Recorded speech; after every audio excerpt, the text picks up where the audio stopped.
تو اس میں سب شامل تھے، یعنی جتنے بھی دشمنان اسلام، مخالفین اسلام تھے مسلمانوں کے سب خلاف، شامل سب سازش کرنے والے، اس میں یہ قوم بھی شامل تھی. ہاں اور مسلمانوں کے دشمنوں سے ان کا باقاعدہ معاہدہ ہوا. یہ سب پس منظر ہے پہلے.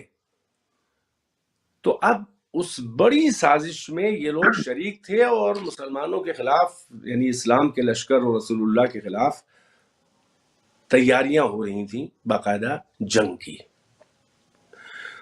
اب یہ جو خیبر والے تھے، یہ بنی نظیر اور قینقاع جو ایک قبیلہ ہے، یہ سب وہاں کے خیبری قومیں ہیں جن کا اپنا ایک مذہب تھا، یعنی وہی حضرت موسیٰ کی امت اپنے کو کہتے ہیں، تورات کے ماننے والے بظاہر.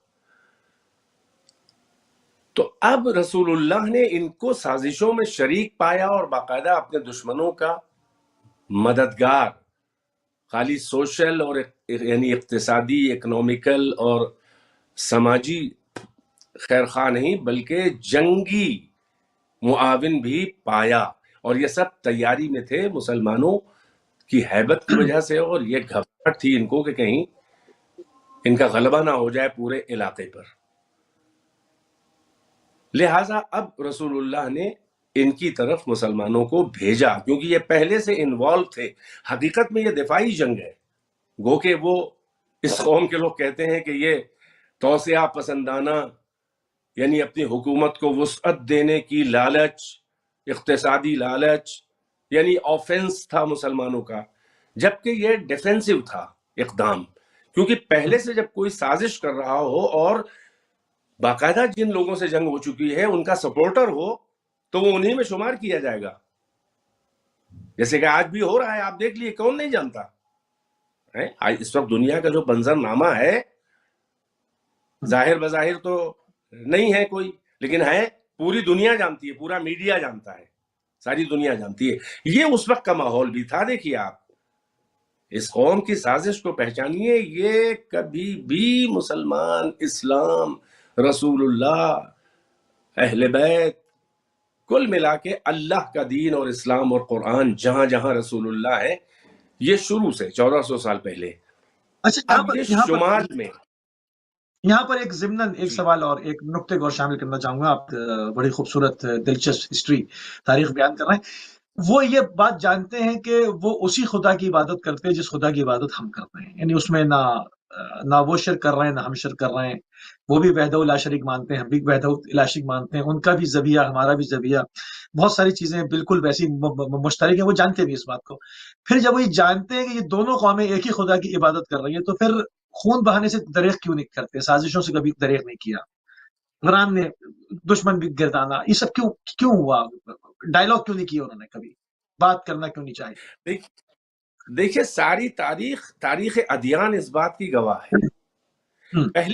پہلی بات تو یہ کہ ایک خدا اور وحدہ لا شریک یہ حقائق تاریخی نہیں ہے. توحید جو ہے تمام آسمانی ادیان کا نقطۂ مرکزی ہے. دائرۂ ادیان کا جو مرکزی نقطہ ہے وہ توحید ہے، اس میں کوئی شک نہیں. لیکن عملی طور پر کوئی موحد ہو، کوئی مونوتھیزم کا عملی طور پہ قائل ہو، ونس آف گاڈ کا نہیں، عقیدے کو پکڑ لیا ہے لفظی طور پر، جہاں پر موقع آیا اس کو پیش کر دیا. یعنی مشرک شرک کر کے بھی اپنے کو مشرک ماننے کو تیار نہیں ہے. یہی تو ادیان عالم کی بہت بڑی آفت ہے. ورنہ جھگڑا کائے کا تھا؟ نہیں، جھگڑا اس کے آگے کا بھی ہے. دیکھیں دو طرح کے لوگ ہیں. یہ دو قومیں ہیں جو حضرت موسیٰ کی امت میں اور پھر وہ حضرت عیسیٰ کی امت میں یہ الگ ہو گیا گروہ، جس کو پچھلے والوں نے نہیں مانا. حضرت موسیٰ کی امت تک تو حضرت عیسیٰ خود یہودی تھے نسل کے اعتبار سے. یہودیت جو ہے یہ نسل ہے، یہ ریس ہے، بلڈ ہے، بہرحال جو بھی ہو. اور عیسائیت جو بھی ہے، یہ دونوں یہ نسل ہے، یہ ریلیجن نہیں ہے، یہ دین نہیں ہے. ان سے پوچھا جائے کہ تمہارا دین کیا ہے، جس کی بنیاد توحید کے اوپر ہے. اب انہوں نے حضرت عیسیٰ کو نہیں تسلیم کیا، جبکہ وہ انہی میں سے تھے، انہی میں سے تھے، اسی نسل میں، حضرت ہارون کی نسل میں ہے بھائی وہ۔ اب ان میں دو دو گروہ موٹے طور پر نظر آ رہے ہیں، اور تو فرقے ہیں، بہت سے ہیں، دیکھیے فرقے موجود ہیں۔ دیکھیے رسول اللہ نے خود ہمارے یہاں حدیثوں میں، سنی شیعہ کتابوں میں موجود ہے، رسول اللہ نے کہا کہ قوم موسیٰ جو ہے وہ موسیٰ کے بعد 71 فرقوں میں تقسیم ہو گئی، ایک کے علاوہ کوئی بھی نجات یافتہ نہیں۔ قوم عیسیٰ جو ہے وہ 72 فرقوں میں تقسیم ہوئی عیسیٰ کے بعد، اور ان میں ایک نجات یافتہ، باقی سب ناجی نہیں ہے۔ اور میری قوم ہے، یہ حدیث موجود ہے، ستفترق امتی علی 73 فرقہ کلہم فی النار الا واحدہ، ان قریب میرے بعد میری قوم جو ہے وہ 73 فرقوں میں بدلے گی، تقسیم ہو جائے گی، اور سب فی النار ہوں گے، یعنی جہنمی، نجات نہیں پائیں گے، ناجی نہیں، صحیح راستے پہ نہیں ہوں گے، امت ہو کے بھی وہ والے راستے پہ نہیں ہوں گے جو میں چھوڑ کے جا رہا ہوں، ایک کو چھوڑ کر۔ ٹھیک، یہ سب تو موجود ہے۔ تو اگر وہ سب وہ اپنے پیغمبر کے دین پر نہیں باقی رہ گئے تو آپ کے ساتھ کہاں سے کامن ہو جائیں گے عقائد؟ غور کر رہے ہیں؟ مطلب حضرت موسیٰ کی امت اپنے نبی کے دین پہ کہاں، اپنی کتاب پہ کہاں قائم ہے؟ قرآن بار بار تو یہی کہہ رہا ہے کہ تورات نکال کے لاؤ، انجیل نکال کے لاؤ، دکھاؤ اس میں قل یا اہل الکتاب تعالوا الی کلمۃ سواء بیننا وبینکم ان لا نعبد الا اللہ۔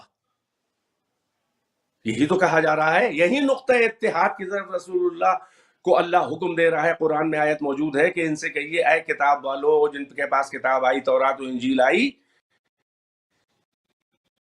آؤ سب چھوڑو، جو ان کامن چیزیں ہیں، جو ڈسپیوٹڈ ہیں، جو اختلافی ہیں، جو ہمارے تمہارے درمیان مشترک نہیں ہے، ان کو چھوڑو، ایک ایسے کلمے کی طرف آ جاؤ جو ہمارے تمہارے درمیان کامن ہے، سوا ہے، برابر ہے۔ وہ کیا ہے؟ وہ یہ ہے کہ اللہ کے علاوہ ہم لوگ کسی کی پرستش نہ کریں۔ تو یہ اگر اللہ کے علاوہ کسی اور کی پرستش اور شرک رہے، اگر چیز نہیں مشرک، تو کیوں یہ چاہے بلکہ اللہ کی پرستش؟ مطلب یہ ہے محمد پیغمبر اور پروفیٹ ہوڈ کی وجہ سے نہیں ہے، بلکہ توحید پر بھی ہے، اور تورات میں جو کچھ ہے اس کو منحرف کر دیا۔ قرآن بار بار کہہ رہا ہے کہ انہوں نے کتاب پہ خدا کو، ان دونوں قوموں نے، موسیٰ اور عیسیٰ کی امت نے، اپنی اپنی کتابوں کو جو ان کے پیغمبروں نے پیش کی، اور وہ پیغمبر تھے اور وہ ہمارے بیٹے نہیں تھے، دکھاؤ اپنی کتاب، اصل کتاب میں دکھاؤ، غیر محرف، یہ تو مینوپولیٹڈ ہے، اس میں تو فیبریکیشنز ہیں، اصل کتاب لے کے آؤ اور آؤ دکھاؤ، اس کے اندر ہم تمہیں کیا دکھا رہے ہیں؟ اس میں ہم توحید دکھا رہے ہیں، اور یہ بھی دکھا رہے ہیں کہ نہ عزیر اللہ کے، دیکھیے قرآن نے بار بار کہا ہے کہ قالت الیہود عزیر ابن اللہ وقالت النصارى عیسی ابن مریم ابن اللہ۔ وہ اللہ کا فرما رہا ہے قرآن میں کہ یہ کہتے ہیں یہ لوگ، اب قرآن کی آیت ہے، بہرحال الفاظ سوچ رہے ہیں، دنیا جان کی آیت پر اختلافی بات نہیں کرنا چاہ رہا ہوں، کہ یہ ایک قوم کہتی ہے موسیٰ کی امت کے عزیر جو ان کی قوم سے تھے وہ ابن اللہ ہیں، سن آف گاڈ ہیں، اللہ کے بیٹے ہیں، اللہ فادر ہے، اور عیسیٰ کی امت کہتی ہے کہ عیسی ابن مریم۔ قرآن کہہ رہا ہے کہ باطل ہے یہ، دکھاؤ اپنی کتاب، دکھاؤ، اور اپنی اصل کتاب دکھاؤ جس میں ہمارے بارے میں بشارت موجود ہے، رسول اللہ محمد ابن عبداللہ کے بارے میں بشارت موجود ہے، نام موجود ہے، لیکن اس کو پھر قرآن نے کہا یحرفون الکلم عن مواضعہ، یہ لوگ تحریف کرتے ہیں، یہ لوگ مینیپولیٹ کرتے ہیں کلمات کو، الفاظ کو اس کی جگہ سے ہٹاتے ہیں تاکہ معنی بدل جائیں، اور پورے الفاظ بھی غائب کر دیتے ہیں۔ تو مطلب یہ ہے کہ اتحاد، نقطہ اتحاد، چلیے اگر ہم تو وہاں تک مان لیں کہ چلیے کامن، تو کامن ہونے کے بعد جھگڑا کا ہے تو سارا پاور گیم ہے۔ حقیقت میں یہ دین سے جو دعویٰ کرتے تھے کہ یہ ہم موسیٰ کی امت ہیں، عیسیٰ کی امت، یہ اپنے دین پر خود قائم نہیں رہے، ان کی ہسٹری معلوم ہے، ان کی آپس میں جنگیں ہیں، 1400 سال پہلے کی جنگیں کہے کی ہیں، 1400 سال پہلے کے اختلاف کہے کا ہے، بڑے بھائیوں نے چھوٹے بھائیوں پہ اتنا ظلم کیا ہے تاریخ میں، وہ تو مسلمانوں کی دشمنی میں اچھا خاصا اتحاد ہو گیا، جا کے دیکھیے کتنے مظالم ڈھائے ہیں، خود حضرت عیسیٰ پہ کوئی ظلم، ان کے بقول تو مار ڈالا نا، سولی پہ چڑھا دیا، تو قرآن کہہ رہا ہے کہ اللہ نے ان کو اٹھا لیا.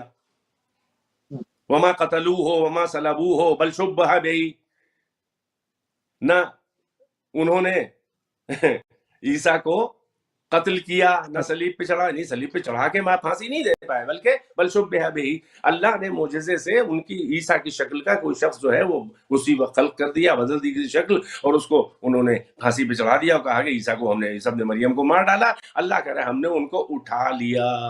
اسی لفظ توفی آیا ہے ان کے لیے، اسی لیے ان کے لیے موت کا لفظ نہیں آیا ہے. خود جناب عیسیٰ، آپ دیکھیے قرآن کہ یوم سلام علیہ یوم، جب وہ پیدا ہوئے، یوم ماتا نہیں ہے کہ وہ جب مر گئے، نہیں مرے، جب مریں گے، وہ یوم یبعث حیا، اور جب زندہ اٹھائے جائیں گے.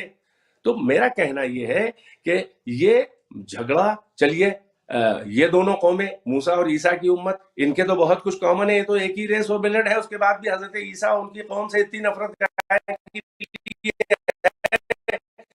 اس کا مطلب توحید کا جھگڑا نہیں ہے، رسالت کا جھگڑا ہے، نبوت کا جھگڑا ہے، پاور گیم بھی اس کے اندر ہے. حضرت عیسیٰ کو کیوں نہیں تسلیم کیا جبکہ ہم سے تو دور ہو گئے؟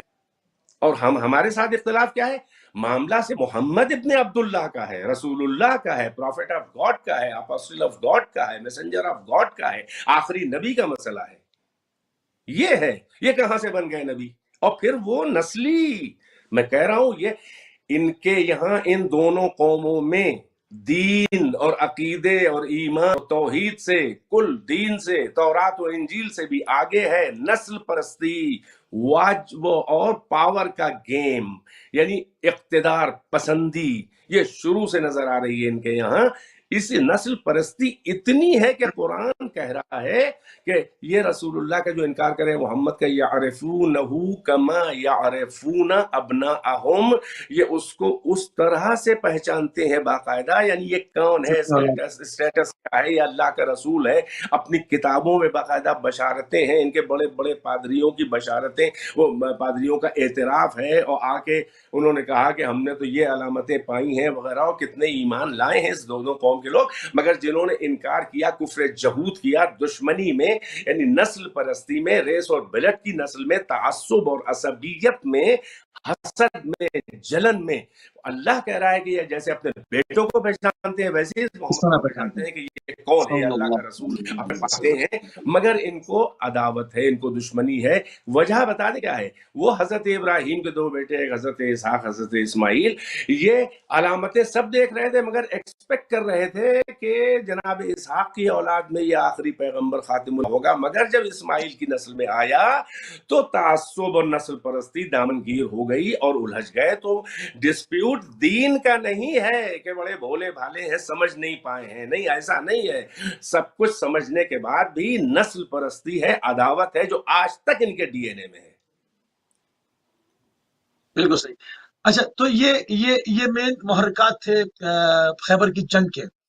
خیبر کی جنگ کا جو ہے وہ حکم کس نے دیا کہ اب جنگ حتمی ہے، یعنی ناگزیر ہو گئی اب جو ہے وہ، اور آپ کہہ رہے ہیں کہ قبلہ یہ دفاعی تھی، تو حملہ وہاں سے ہوا، دفاع کیسے ہوا، مولا امیر المومنین کیسے گئے، پورا اس کا جو واقعہ ہے تاریخی، اس پر ذرا بیان کریں. کتنے دن مسلمانوں نے کتنے دن کوشش کی، خیبر فتح نہیں ہوا، وہ پورا واقعہ تھوڑا سا شروع سے آئیں گے اس پر، حکم کیسے جاری ہوا، کیا ہوا.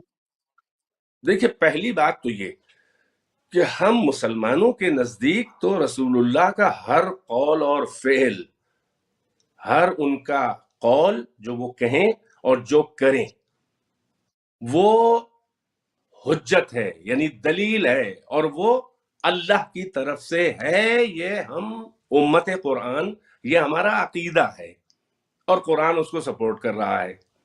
قول ما ينطق عن الهوى ان هو الا وحی یوحی، یہ اپنی طرف سے اپنی خواہشات نفسانی، اپنے ڈیزائر سے بولتا بھی نہیں، نطق بھی نہیں کرتا. یہ بس وہی ہے کہ جو اس کے پاس وحی آتی ہے، اللہ کا حکم آتا ہے.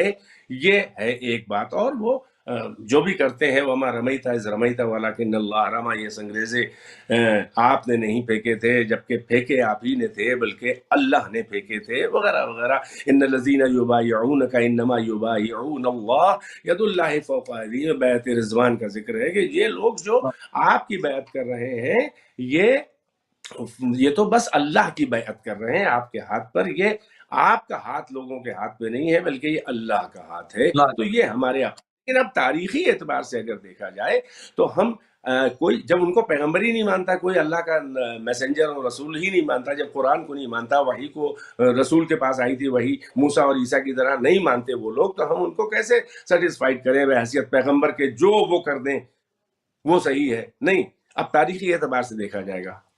اب کائنات کا جو دنیا کا جو سارے ادیان کے درمیان اقوام عالم عقلاء کے نزدیک جو پیرامیٹر ہے، جو معیار ہے، میزان ہے، کسوٹی ہے، کرائٹیرین ہے، وہ کیا ہے؟ عدل، انصاف، امن، شرافت کے ساتھ زندگی گزارنا، جیو جینے دو۔ اس لیے ہم کہتے ہیں کہ چلیے تاریخ دیکھیے بھائی، جنگ احد ہوئی، چلیے وہاں شروع کریں۔ جنگ بدر کس نے حملہ کیا؟ وہ رسول جو بظاہر اور مسلمانوں کے ساتھ بظاہر اتنا کمزور تھا کہ جس کو ہجرت کرنی پڑی۔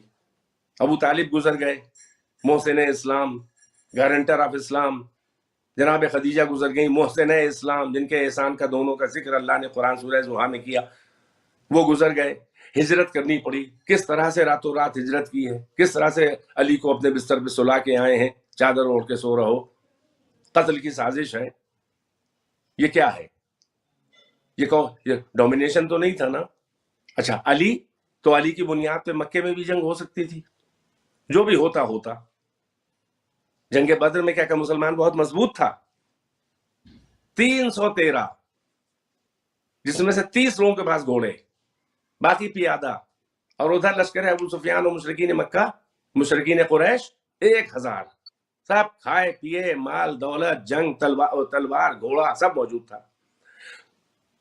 تو وہاں جا کے ایک دم سے مضبوط تو نہیں ہو گئے نا، تو مکے میں ہو سکتا تھا۔ آپ دیکھیں، میں ڈیفنس اور آفنس کا فرق بتا رہا ہوں۔ یہ جو کہہ رہے ہیں کہ یہ ڈیفنسیو خیبر تھی، میں بتا رہا ہوں پہلی جنگ بدر دیکھیے، ہجرت کر کے مدینے آ گئے، تقریباً 600 کلومیٹر ہے، 600-650 ناپا نہیں ہے میں نے، بہرحال 500 سے زیادہ ہی ہے، 600 کلومیٹر۔ کہاں میدان بدر کہاں ہے؟ مکے میں ہے کہ مدینے کے باہر ہے میدان بدر؟ مدینے سے قریب ہے۔ کہاں کے لوگوں سے جنگ ہو رہی ہے؟ مکے کے لوگوں سے جنگ ہو رہی ہے، مشرکین مکہ سے، جن کا سرغنہ ابو سفیان بنا ہوا ہے، بنی امیہ کے لوگ ہیں، ابو سفیان کے خاندان والے ہیں، اور بھی دیگر ہیں، ابو جہل بھی ہے۔ جنگ بدر یہ سیاست الہیہ ہے رسول اللہ کی، اور یہ تاریخ ہے۔ یہ آپ پیغمبر عمر مانے نہ مانے، قرآن کو مانے نہ مانے، ہسٹورین کو لکھنا پڑا۔ بدر کہاں ہے؟ مدینے۔ اس کا اور کس سے؟ مکے والوں۔ اس کا مطلب مکے والے 500-600 کلومیٹر اپنے وطن مکے سے چل کر مدینے تک آئے۔ اب بتائیے آفنس کس کا ہے؟ مدینے والوں سے جنگ ہے، مدینے کے باہر ہو رہی ہے۔ جو چل کے آیا ہے وہ حملہ ور ہے، یا جس کے گھر پہ حملہ ہوا وہ حملہ ور ہے؟ بس اتنا کیا تھا کہ مدینے میں گھسنے سے پہلے ہی ان کو باہر نکل گئے کہ بھائی آ رہے ہیں جنگ کرنے کے لیے۔ بہرحال اس کا پس منظر اور ہے، میں بیان نہیں کر رہا ہوں پورا تفصیل سے۔ تو جنگ بدر یہاں۔ اب چلیے جنگ احد، وہ مکے کے پاس نہیں ہے۔ اب بتائیے آپ، جسے بہت نقصان ہوا مسلمانوں کا، بدر میں بھی ہوا، احد میں بھی ہوا، فتح علی کے ہاتھوں، اور اصحاب پیغمبر ساتھ میں خاندان والے موجود ہیں۔ حضرت حمزہ شہید ہو گئے جنگ احد میں، بدر کے فاتح میں سے وہ بھی ہیں۔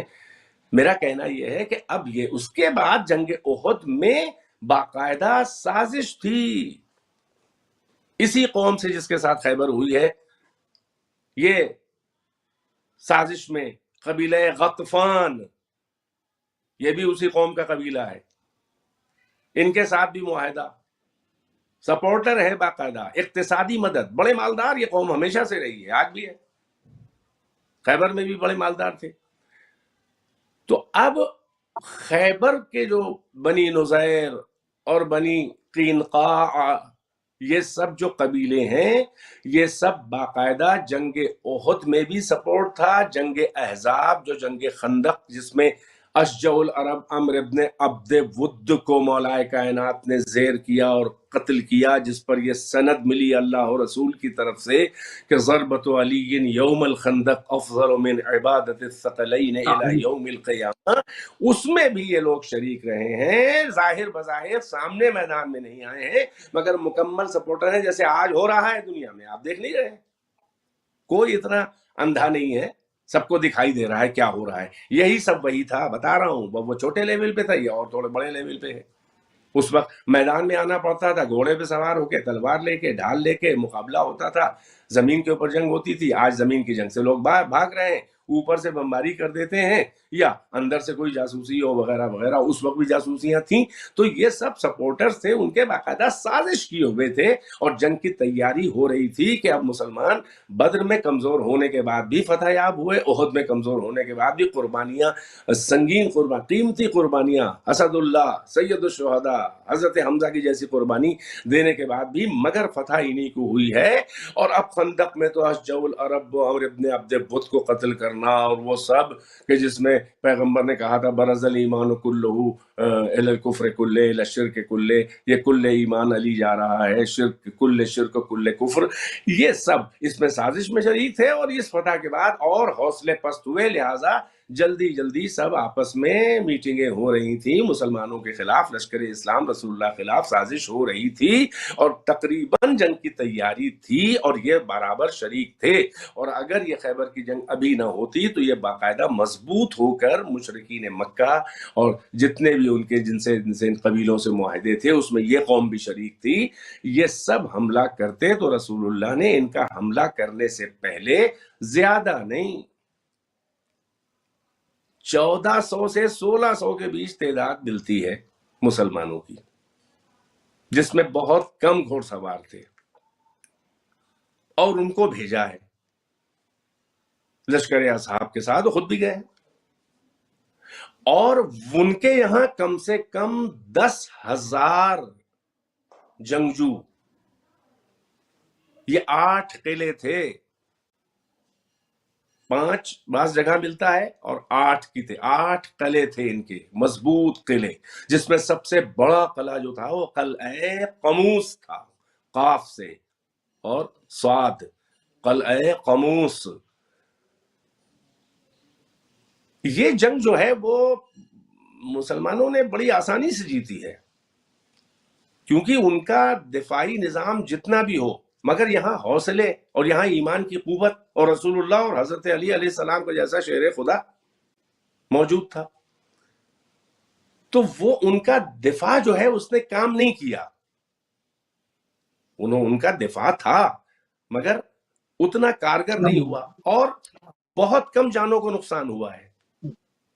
18 مسلمانوں میں مقتول ہوئے، شہید ہوئے، اور 100 کے آس پاس 93 یا تعداد صحیح ذہن میں صحیح بتائی بھی نہیں گئی اتفاق کے ساتھ، مختلف جی 93 آ رہی ہے، 93 بھی ہے ذکر، زیادہ انفسائز 93 پہ ہے۔ جی تو بالکل اتنے لوگ اس میں مارے گئے، لیکن اس میں کیا ہوا کہ سارے قلعے جو فتح ہونے کے بعد سب سے زیادہ جو مشکل ہوئی ہے فتح کرنا، وہ دیر لگی ہے، وہ سب سے بڑا والا ان کا دفاعی قلعہ تھا، وہ وہی اسی کا نام تھا، وہ علاقہ خیبر میں، پورا علاقہ، وہ پورا شہر تھا بھائی، بہت اقتصادی طور پر وہاں ان کے باغات تھے، اور سونا اور چاندی اور بہت کچھ تھا، امیر ترین قوم یہ ہمیشہ سے رہی، سود خور قوم، لوگوں کا خون چوسنے والی قوم، اور بہرحال ان کو سلیقہ بھی تھا ان باتوں کا کہ کس طرح سے کہاں پہ قبضہ کیا جائے، بازاروں پہ قبضہ کیا جائے، اپنا مال و فلاں وہ جو بھی ہو، ان کی اسٹریٹجی تھی اپنی، اور مسلمانوں کی ناکامی ہے تو مرثیہ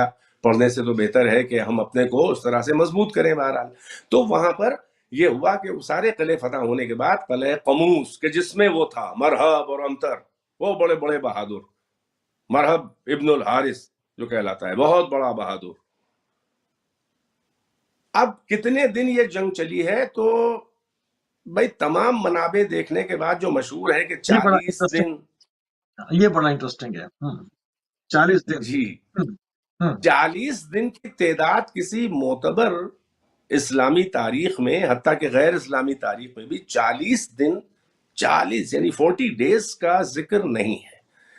20 دن سے 30 دن یعنی 1 مہینہ حد اکثر، زیادہ سے زیادہ صفین جیسے صفین بھی چلی لمبی، مگر اتنی نہیں چلی نا، اتنی نہیں چلی. ارے وہ تو مہینوں چلی ہے. اس میں تو چھوٹی چھوٹی اور بھی کئی جنگیں ہیں، کئی جنگوں کا نام ہاں وہ سب اس میں گیپ آتے رہے نا، گیپ آتے رہے. یہ مسلسل چلی ہے.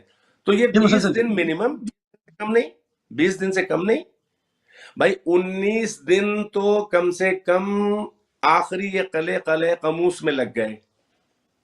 تو 20 دن سے زیادہ معتبر ہم کو یہ گنتی لگ رہی ہے کہ 30 دن چلی ہے. یعنی 10 دن میں سارے قلعے فتح ہو گئے، اس کے بعد 19-20 دن جو ہے وہ آخری قلعے میں لگ گئے. اسی میں یہ ہے واقعہ کہ نامی گرامی اصحاب رسول اللہ بہت سے ظاہر ہے کہ جنگجو تھے، بہادر تھے، اور سب کو جذبہ تھا بھائی کہ ہم بھی فتح کریں. تو اب یہ 39 دن ہوتا رہا یا تو 19 دن ہوتا رہا. 39 دن پرچم اسلام لے کر کون جاتا رہا؟ تاریخ کیا کہہ رہی ہے؟ 39 دن یا 29 دن، بہرحال جو بھی ہو. اب یہ سب جانتے ہیں کون جاتا رہا بھائی، کوئی نہیں بچا. بھائی ظاہر ہے کہ رسول اللہ کے چچا لوگ تو پہلے ہی شہید ہو چکے تھے سب. یہ حدیبیہ کے بعد کا واقعہ ہے، فوراً کا. یہ صلح حدیبیہ کے بعد کا واقعہ ہے کہ جب معاہدہ ہوا مشرکین سے، تھوڑا بیک فٹ پہ آ کے کیا، اور اس کا نتیجہ کیا ہوا کہ ادھر فتح مکہ 8 ہجری میں ہوئی. لیکن اب یہ حدیبیہ کے بعد اب ان کے اور حوصلے پست ہو رہے تھے کہ یہ مشرکین مکہ سے اور ان لوگوں سے ان کو سلو کرنی پڑی ہے، دب کے تھوڑا بیک فٹ پہ آ کے. جس پر ایک جرنیل بہت خفا تھے، مطلب بہت ناراض تھے میدان صلح حدیبیہ کے موقع پر کہ اتنا دب کے ہم لوگ اتنا ذلیل ہو کے کاہے کے لیے، آخر کیا ضرورت ہے ہم کو رسول اللہ کو اتنا دبنے کی. انہوں نے اپنے بڑے والے سے پوچھا تھا کہ کیا یہ رسول ہیں، اللہ کے رسول ہیں کیا یہ جو فیصلے کر رہے ہیں؟ دیکھیں وہی والی بات، کلمہ پڑھنے کے بعد بھی شک ہو رہا ہے رسالت پہ. تو انہوں نے گھور کے کہا ہوگا کہ ہاں اللہ کے رسول ہیں. آج تو بہت زیادہ ہم کو شک ہوا اس بات پر کہ اللہ، شک ہوتا رہتا تھا، یقین تھا ہی نہیں کبھی. بہرحال اب بتائیے، ایسے لوگ جو صلحوں کے موقع کے اوپر بھی حلق سے نہیں اتر رہا ہے، وہ جنگ کے موقع پر اگر یقین ہوتا تو میدان احد سے بھاگتے نا، یقین ہوتا تو میدان حنین سے بھاگتے نا. اب یہ خیبر کا مرحلہ ہے، او اتنا بڑا بہادر ہو، آخری قلعہ اب تک تو جو ہو گیا وہ ہو گیا، بآسانی ہو گیا. اس میں یہ ہے کہ 39 دن، اب چاہے 40 والی اگر ہو گنتی تو 39 دن، 30 دن والی ہو تو 29 دن، 20 دن والی ہو تو 19 دن. بہرحال 19 دن سے تو زیادہ ہی تھا، تو 29 ہو سکتا ہے ہو یا 39 بھی، جتنا بھی ہو، وہ تعداد جتنی بھی ہو، سب گئے. سب کی حسرتیں رسول اللہ نے نکال دیں. جاؤ اور اب ایک شب آخری ایسی آئی کہ سب کیا ہوا، لشکر کو لے کے جاتے تھے، علمدار بن کے جاتے تھے، اور ادھر سے یہاں پر ایک اور چیز ہے. جب سقیفہ والا معاملہ ہوا تو کہا کہ جی اجماع کی بات مانیں گے. اب یہاں پر کہہ رہا ہے، اجماع کہہ رہا ہے کہ سردار بھگ گیا، اور سردار کہہ رہا ہے کہ لشکر بھگ گیا، تو یہاں اجماع کی نہیں مانیں گے. ظاہر ہے کہ وہ جب رسول اللہ موجود ہیں تو اجماع کی تو ویسے بھی کوئی حیثیت نہیں ہے. اور اجماع تو جب آتا ہے کہ جب کوئی مکاری کا موقع ہو. اجماع کو کرائٹیریا سقیفہ میں بنایا کہ جی اجماع کی بات مان رہے ہیں تو یہاں بھی مان لیں. جب پورا سب مل کے کہہ رہے ہیں کہ جی سردار صاحب ہی غائب ہو گئے اور اتنی دور چلے گئے کہ واپسی پہ راستہ پوچھتے ہوئے آ رہے ہیں، تو مان لو. یہاں کیوں نہیں مانتے؟ ہاں تو رسول اللہ کے بعد والے اجماع سے زیادہ معتبر یہ اجماع ہے، کیونکہ یہ اجماع جو مسلمین و صحابہ کا ہے رسول اللہ کے سامنے ہے، اور رسول اللہ کچھ بول بھی نہیں رہے ہیں. یعنی یہ ان ایفیشینٹ ہیں، یہ انکیپیبل ہیں، یہ کیا کہتے ہیں، انیبل ہیں، یہ اس لائق نہیں ہے کہ ہماری سرداری اور ہماری امارت کریں، ہم کو لیڈ کریں. تو وہ تو ڈیمانسٹریشن اللہ و رسول ایسے ہی بے ہنروں، بے کمالوں، مکاروں، سیاست مداروں، عہدے اور الہی منصب کی ہوڑ اور جن کو لالچ ہو، ان کو اللہ اور رسول ایسے ہی ایکسپوز کرتے ہیں. خیبر وہی معرکہ تھا کہ جس میں بھاگ رہے تھے اور لشکر کہہ رہا تھا ہم اس لیے بھاگ لیے کہ علمدار اور ہمارا امیر بھاگا، اور علمدار کہہ رہا تھا لشکر بھاگنے لگا تو ہم بھی بھاگ لیے، اور کمال یہ ہے کہ علم بچا لائے ہم ہیں۔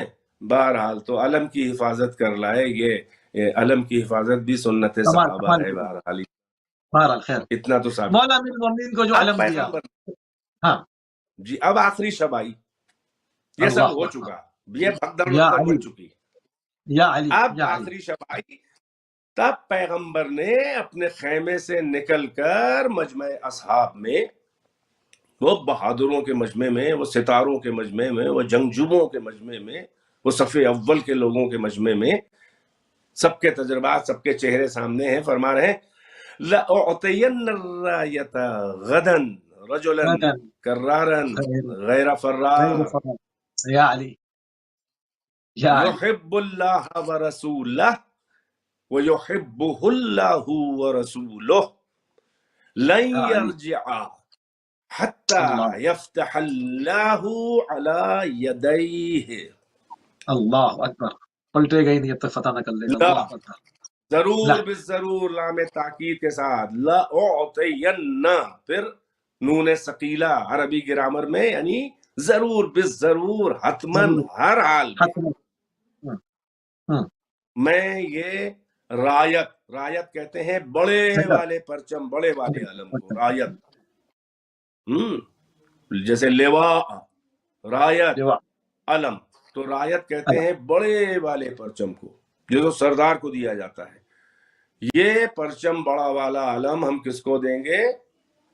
رجلن، نکرہ آیا ہے، ایک ایسے مرد کو، یہ نہیں کہا کہ حاضر رجل یا ذالک الرجل یا فلاں رجل، نہیں، رجلن، کوئی ایک ہے، گنجائش رکھی ہے رسول اللہ نے، اسی لیے ایک ایسے مرد کو دیں گے، رجل کو دیں گے، کرارن، جو کر کہتے ہیں بڑھنے والے کو، بڑھ کے حملہ کرنے والے کو، جو پیچھے نہ ہٹے۔ پھر تاکید کر دی غیر فرارن، ایسا کرار کہ جو غیر فرار ہوگا، بھاگے گا نہیں، جو اب تک ہوتا رہا۔ یہی سمجھنا جانا چاہیے تھا کہ جب ہم بھاگ چکے ہیں اور فرار میں سے آ گئے ہیں کی فہرست میں تو ہم کو نہیں ملے گا، اور ہم فرار ہیں اس کے مطلب کرار نہیں ہے، اور غیر فرار نہیں ہے، کرار نہیں ہے، تو ہم رجل نہیں ہیں، وہ والا کہ جو رجل بندہ ہو، رسول کی نظر میں رجل کہے جانے کے قابل ہے۔ یعنی آپ یہ فرما رہے ہیں کہ بعض لوگ بھاگ گئے اور اس کے بعد بھی بیٹھے ہوئے کہ پھر علم دے دیں گے، مطلب مقصد تو یہ ہوا نا، مطلب کہ مطلب اس پر اثر ہی نہیں پڑ رہا نا۔ ہاں مطلب آدمی کو شرمندہ ہونا چاہیے نا کہ کل، ہاں ابھی دو دن پہلے بھاگ گئے جی، اس کے بعد بھی ایکسپیکٹ کر رہے تھے، اسی کو کہتے ہیں ایک تو بے غیرتی، اس کے بعد کیا مطلب مطمئن بے غیرت، ہم کبھی بول دیتے ہیں، مطلب یہ کہ یہ بھی نہیں خیال آ رہا ہے کہ یار ابھی اتنے دن یہی سب ہو رہا ہے، ہاں روز بھاگ جاتے ہیں تو اچھا، لَأُعْطِيَنَّ الرَّایَةَ غَدًا رَجُلًا كَرَّارًا غَیْرَ فَرَّارٍ، اب پیغمبر نے تو فضائل کی مطلب ایک بارش کر دی، اور اللہ بلوا رہا ہے، یہ یاد رہے، ما ينطق عن الهوى، دین کا مسئلہ بھاگنا بھی فن ہے، ہر آدمی بھاگ بھی نہیں سکتا، بھاگنا بھی فن ہے، مطلب کہیں ہاتھی نہ آئے، کیسی گھمسان کا رنگ پڑا ہوا ایسا بھاگے کہ مطلب ایک خراج بھی نہ آئی، مطلب یہ اس کو تو اپریشیٹ کرنا پڑے گا، معمولی فن نہیں ہے یہ۔ بالکل ہاں بھائی، بھاگنا کمال نہیں ہے، کمال یہ ہے کہ بھاگ کے جان بھی بچا لینا اور پھر موقع دیکھ کے واپس آ جانا۔ ہاں پھر آ گئے، تو پریکٹس تھی نا پچھلی جنگوں میں، احد میں تو پہاڑوں میں بھاگنا تھا، ایک صاحب تو کہتے ہیں، تیسرے نمبر والے کہتے ہیں کہ میں نے تو مڑ کے تیسرے دن دیکھا تھا پلٹ کے، تو یہ کھیل نہیں ہے بھائی، اور پہاڑی بکریوں کی طرح اچھلنا، ارے آدمی اور بکری اور بکرے میں فرق ہے بھائی، وہ پہاڑوں پہ اچھلنے کے عادی ہیں، مگر انسان کا اچھلنا، اللہ اکبر۔ تو یہ سب کارنامے تھے، اور اس کے بعد ابھی خیبر میں تازہ ہو چکا، پیغمبر کہہ رہے ہیں کہ وہ کون ہوگا، وہ رجل ہوگا، وہ کرار ہوگا، وہ غیر فرار ہوگا، یہ بڑی اہم بات ہے، یحب اللہ ورسولہ، وہ اللہ اور رسول سے محبت کرتا ہوگا، فقط یہی نہیں کہ وہ دعویٰ کرے ہم اللہ اور رسول محبت کرتے ہیں، نہیں، پلٹ کے وہ یحبہ اللہ ورسولہ، اور اللہ اور رسول اس سے بھی محبت کرتے ہیں۔ لن یرجعا، پھر بتا دیا یہ سارا تجربہ دیکھ کے کہ وہ پلٹے گا نہیں، وہ رجوع نہیں کرے گا، وہ واپس نہیں ہوگا جب چلا جائے گا علم لے کر. کب تک نہیں؟ حتیٰ جب تک کہ اللہ اس کو فتح اس کے دونوں ہاتھوں پر نہ دے دے. یا علی، یا علی، یا یعنی علی ایک ہاتھ میں خیبر کا سر، خیبر کا در، ایک ہاتھ میں مرہب کا سر. یہ ذاکرانہ بات ہے لیکن حقیقت یہی ہے، دونوں ہاتھوں پہ فتح، یعنی مکمل فتح. اور وہ کون تھا؟ اب دیکھیے جو سینیریو ہے، جب پیغمبر نے کہا تو پیغمبر تو یہ کہے کہ اپنے خیمے میں چلے گئے، استراحت فرما رہے ہوں گے جو بھی ہو. اب جنگی ماحول میں کیا استراحت ہوگی؟ اچھا، لوگ کہتے ہیں کچھ لوگوں کی آنکھیں لال ہو گئیں اس میں کہ جاگ کے، آیا جاگنے کے علم کے شوق میں آنکھیں لال ہو گئی یا خوف سے کہیں صبح کو دے نہ دیں؟ دو صورتوں میں جاگتا ہے، ملی جلی کیفیت ہوگی، مگر حسرت علم برداری نے انجمن صحابہ سے رات بھر شب داری کروا لی. حسرت علم برداری نے، علم اٹھانے کی تمنا نے شب داری کروا لی انجمن صحابہ سے، گروہ صحابہ سے. یہ ہر تاریخ میں لکھا ہوا ہے. اور اس کا منظر کیا ہے؟ اس وقت تو خیر لوگ چلے گئے ہوں گے لیکن نیند کی سواری ہوگی. ایک جو ہے ہلسن بھی ہوگی کہ ہم کو مل جائے، ہم کو مل جائے. آپ ذرا توجہ فرمائیے گا. اور پیغمبر کے خیمے کے باہر طلوع فجر، طلوع سحر سے پہلے آ کے جماکڑا لگ گیا کہ ہم پہ نظر پڑ جائے. اب ذرا اندازہ لگائیں کاہے کی حضرت کی تمنا تھی. یہ کیوں کہا کل میں علم اس کو دوں گا جو مرد ہوگا، کرار ہوگا، غیر فرار ہوگا.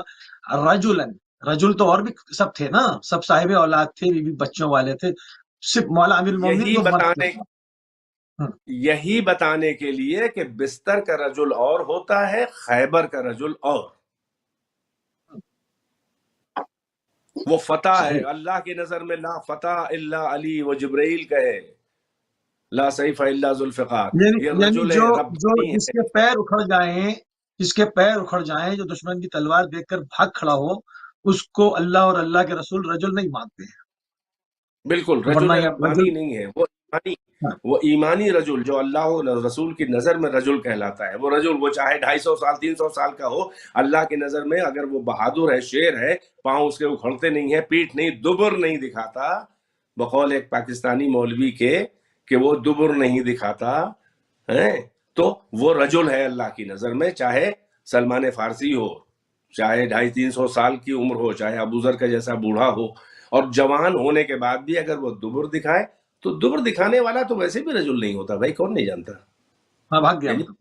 اچھا تو مولا کے لیے یہ اعلان ہو گیا، کل میں علم دوں گا، مولا کے لیے اعلان ہو گیا. اب ذرا سا یہاں پہ ٹھہر کے تھوڑا سا، ماشاءاللہ عربی داں لوگ بھی ہیں، وقت بھی کم ہے، ماشاءاللہ بطفیل مجالس و مطالعہ قرآن، اتنی عربی تو آتی سبھی کو. کیا پیغمبر نے فرمایا؟ ایک مرد ہے ایسا، اس کو دیں گے. واحد کا صیغہ ہے، کوئی گنجائش نہیں ہے.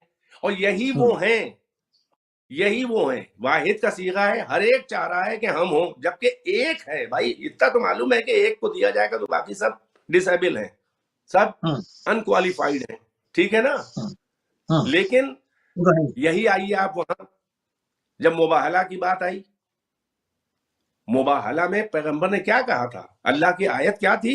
فَمَنْ حَاجَّكَ مِن بَعْدِ مَا جَاءَكَ مِنَ الْعِلْمِ فَقُلْ تَعَالَوْا نَدْعُ أَبْنَاءَنَا وَأَبْنَاءَكُمْ وَنِسَاءَنَا وَنِسَاءَكُمْ وَأَنفُسَنَا وَأَنفُسَكُمْ ثُمَّ نَبْتَهِلْ فَنَجْعَلْ لَعْنَةَ اللَّهِ عَلَى الْكَاذِبِينَ.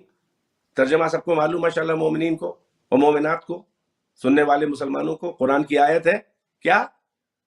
اب روشن دلیلیں آنے کے بعد بھی اگر کوئی آپ سے کٹ حجتی کرے، محاجہ کرے، حجت تکرار کٹ حجتی کرے، تو ان سے کہیے کہ آؤ لے آئیں، تم اپنے بیٹوں، تم اپنی خواتین، تم اپنے نفسوں، مردوں کہہ لیں آپ، چلیے نفسوں، اور ہم اپنے نفسوں کو لے آئیں.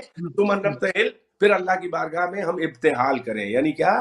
گڑ گڑا کے اللہ کی بارگاہ میں دعا کریں، یعنی یہ کہ ایک دوسرے کے خلاف بد دعا کریں، مباہلہ کہلاتی ہے. اور ہم میں سے جو کاذب ہے، جو اپنے دعوے میں جھوٹا ہے، یعنی تم کہتے ہو کہ 3 ملا کے اللہ ہے، یعنی اللہ ہے اور سن آف گاڈ ہے اور اینجل روح القدس ہے، یعنی وہی حضرت عیسیٰ والی قوم ہے کہ وہ سن آف گاڈ ہیں اور وہ اللہ فادر ہے اور یہ ان کے اس کے بیٹے ہیں، اور ایک روح القدس یا اینجل جو بھی، وہ ٹرینٹی کا عقیدہ، یہی تھی توحید کا مسئلہ۔ دیکھیں توحید کو مانتے ہوتے تو مباہلہ کیوں ہوتی بھائی؟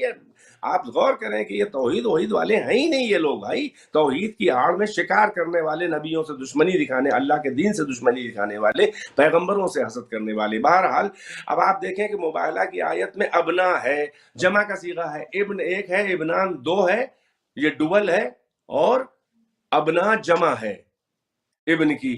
چلیے وہاں نساء اس کا کوئی واحد ہی نہیں ہے، وہ وومن، خواتین، عورتیں، اپنی عورتوں کو لاؤ، ہم اپنی عورتوں، یہ نساء۔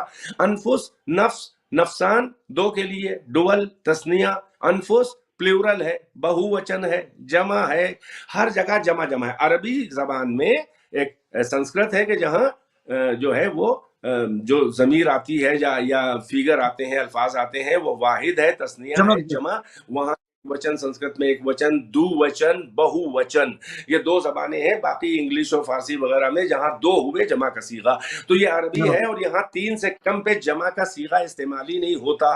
ابنا میں کم سے کم 3 کی گنجائش ہے، اس سے زیادہ، مگر پیغمبر حسن حسین 2 کو لے جا رہے ہیں، اور نساء میں تو جمع کا صیغہ ہے، فقط فاطمہ کو، ساری ازواج رسول بلکہ ازواج اصحاب بھی اور بنات اصحاب سب آ جاتی تو نساء کے صیغے کی گنجائش میں کمی نہ ہوتی، مگر ایک فاطمہ۔ وہاں انفس ہے یعنی پلیورل ہے، 3 سے شروع ہوتا ہے، فقط علی کو لے جا رہے ہیں۔ ارے سارے بنی ہاشم، سارے خاندان والے، سارے اصحاب، ان کے بیٹے مرد سب آ جاتے، تب بھی انفس میں گنجائش باقی تھی۔ اب آپ دیکھیں کہ جہاں گنجائش ہے وہاں نہ کسی صحابی نے کہا کہ ہم کو مباہلہ میں لے جائیے، نہ کسی زوجہ رسول اللہ نے خواہش ہی نہیں کی۔ میں کہہ رہا ہوں جہاں صیغے کی گنجائش ہے، جہاں صیغے میں گنجائش ہے وہاں کسی نے خواہش نہیں کی، اور جہاں خیبر میں ایک واحد کا صیغہ ہے رجل کا، وہاں سب کو تمنا ہے۔ اور یہی فرق ہے، ایسا نہیں ان کو عربی نہیں آتی تھی، فرق یہ ہے کہ وہاں پر جھوٹوں پہ لعنت بھیجنی تھی، تو محافظ توحید وہ مشرک نہ رہا ہو، جس نے کبھی جھوٹ نہ بولا ہو، تو وہاں وہی جائیں گے جو اللہ والے صادقین بلکہ صدیق ہیں۔ یعنی مباہلہ میں دنیا کا والا صدیق نہیں جائے گا، بلکہ اللہ اور رسول والا صدیق اکبر جائے گا، وہ علی ہے۔ وہاں دنیا والی صدیقہ نہیں جائیں گی، جو لوگوں نے خوش آمد میں صدیقہ کہہ دیا، نہیں، وہ صدیقہ کبریٰ فاطمہ جائے گی، کیونکہ وہاں پر لعنت ہوگی۔ اب مباہلہ ہے، عذاب تو ہر ایک اپنی جگہ اپنی اوقات کو دیکھ کے سکڑ گیا، نہ اس نے فرمائش کی کہ ہمیں لے چلیے، نہ رسول اللہ نے اس قابل سمجھا کہ چلو تم بھی چلو۔ تو جہاں جمع میں گنجائش ہے وہاں کسی نے تمنا نہیں کی، فرمائش نہیں کی، اور جہاں رجلن ہے وہاں پر ہر ایک چاہ رہا ہے۔ فرق یہی ہے کہ عربی آتی تھی وہ یہ اس لیے کہ اللہ اور رسول نے پہلے سے گارنٹی دے دی کہ نہیں پلٹے گا جب تک فتح نہ ہو جائے، تو ان کو معلوم تھا کہ اتنے اتنے بڑے ٹائٹل ہیں اور خوشخبری اللہ اور رسول کی طرف سے ہے، پیشگوئی ہے، عالم الغیب کہہ رہا ہے، تو فتح تو ہونی ہی ہونی ہے، ہم جائیں گے تب بھی فتح ہوگی، لہٰذا ہر ایک کو تمنا تھی، مگر اللہ اور رسول کا انتخاب تھا، کیونکہ تجربہ دکھا دیا تھا۔ ایسا نہیں تھا پہلے دن علی کو بھیج سکتے تھے، مگر سب کو ایکسپوز بھی کرنا تھا۔ اور مولا کائنات جب اب یہ صحابہ جو ہیں وہ پیغمبر کے نکلنے سے پہلے ہر ایک مجمع خیمے کے باہر پیغمبر کے لگا ہوا ہے، اور پیغمبر اب نکلے ہیں علم لے کے، تو اب منظر یہی ہوگا کہ لوگ جو ہیں وہ پنجوں کے بل کھڑے ہو کے، جو لمبے تھے ان کے تو چہرے دکھائی دے رہے ہوں گے مجمع میں، جو ناٹے قد کے بھی ہوں گے وہ بھی پنجے کے بل کھڑے ہو رہے ہوں گے کہ پیغمبر کی نظر میرے چہرے پڑ جائے، شاید میں ہی حسن انتخاب بن جاؤں۔ مگر پیغمبر نے علی کے ہاتھ میں پرچم دیا، اور وہی ہوا جو اللہ و رسول نے پیشگوئی کی تھی، اور جو اللہ و رسول کو توقعات اور ایکسپیکٹیشنز تھیں۔ اسی لیے فاتح خیبر علی، قاتل مرحب و انتر علی، یہ ہے احسان علی۔ اور اس سے یہودی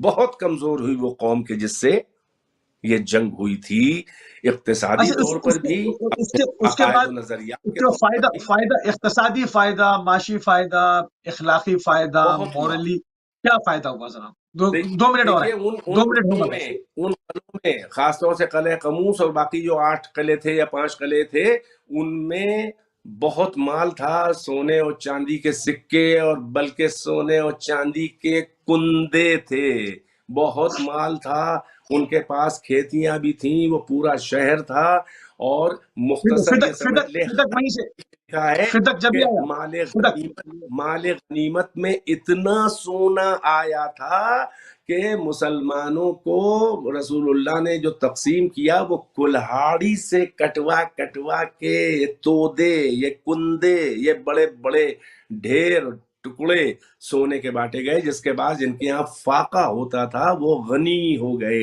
غنی ہو گئے۔ اب سمجھے کیسے کیسے لوگ غنی بنے ہیں، یہ اس کا اقتصاد کھجور میں کھائی تھی پیٹ بھر کے اور شمال عرب میں یہ شمال مغرب پڑتا ہے اچھا اس میں تو کہتے بھی تھے یا علی آپ کے بچے جی ہم نے کبھی پیٹ بھر کے کھجور بھی نہ کھائی تھی، وہ تو اقرار تاریخ میں موجود ہے۔ ہاں فاقے زد زمانے بھر کے تھے وہ تو، ہاں کہتے تھے، اس بات کو اقرار کیا انہوں نے کہ ہم زمانے بھر کے فاقے زد تھے تو پیٹ بھر کے کبھی کھجور نہ کھائی، یا علی تمہارے بچے جی ہیں ہم نے تو، ہاں مطلب غنی ہو گئے اس میں، یہ تو کہا انہوں نے جی غنی ہوئے۔ اور ساتھ ہی ساتھ آپ دیکھیں کہ اقتصادی فائدے کے ساتھ ساتھ ان کو سماجی